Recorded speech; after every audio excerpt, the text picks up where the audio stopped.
Okay, so this is Adobe Bridge.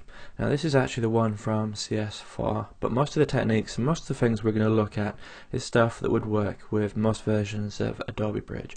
And I'm just going to go over this pretty quick and show the very basics. So the first things I want to show, this is called your workspace here.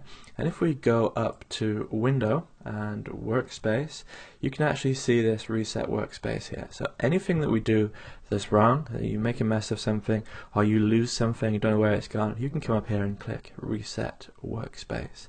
And up here as well you have different panels that you can view, and we can unclick those and they disappear. And there's also different workspaces in CS4. They've already set up a variety of workspaces that you can use, but for now I'm just going to show you how to set it up so you can use whatever you want. So let's go back to the original here. Now on our left hand side we have a favorites panel, and Photoshop have just put in automatically the stuff they think is going to be in the favorites. Underneath we have filters, collections, keywords. Now for now you can actually just drag that out of the way, and what I want to do is increase the size of our content. We can actually have it so when you click on something it comes up in our preview bar here, and when you do that everything comes up in the metadata and the keywords. And I'm working on a small screen here so that I can actually keep this at high quality for these tutorial videos, so we don't see everything that there is to see, but right now that's not too important anyway. So what I'm actually going to do, I'm going to drag this across and I'm going to increase my main workspace here. And if you look down to the bottom here you can actually see there's some automatically set up ones as well. So these ones actually show you the thumbnail and then the data, and you can flick through the different ones there. There you go. And if you don't like it, again, like I say, you can click workspace and you can go back to reset it to however you want. So now we have these here, and the other thing I do is you increase the size of the thumbnail. So you can actually do it so the thumbnails are full size. Now you see those images that we had there, they're coming in at full size. So that's actually a really good way of previewing things.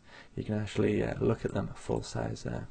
And if we click just on the thing, this highlights. So then if you look down here there's some stars, and we can actually play with these. You can actually star your items, your images, and then you can actually group them later on just in your the groups that you want. So if you want the 4 or 5 stars, you can just do that. Click there, that turns that off. And if we click on the actual item itself, then it'll open up in Photoshop for us. So that's how that one works there. The other thing we're going to look at here is our favorites over on the right hand side, on the left hand side, because that's actually a really good thing that Photoshop do. If we click on folders, this gives our folders view, and this actually shows just the computer and all your folders that are available there. And if there's anything you like, anything that's good, you can actually right click and you can actually put that in add to favorites. So let's click add to favorites, that's our photos. Go back to favorites and you can see photos has appeared there. So if we click on that, open it up, that should open up just over here. In fact, actually that's the one we already have open, so that's why we're seeing this view. And I'm just going to go back down again just so we can actually see what we're working with. And you can right click these ones and you can remove them from favorites as well. So if you're not going to use them, you know, like if you don't use my pictures folder, you can remove that from favorites. Your desktop you can remove from favorites, and if you want you can also right click and reveal in Explorer, so you can do some regular work in your normal Explorer. So that's how that one works. So as we have my desktop open right now, go back to photos like that. So this is the way I normally work with Adobe Bridge. It gives me a big workspace to play with.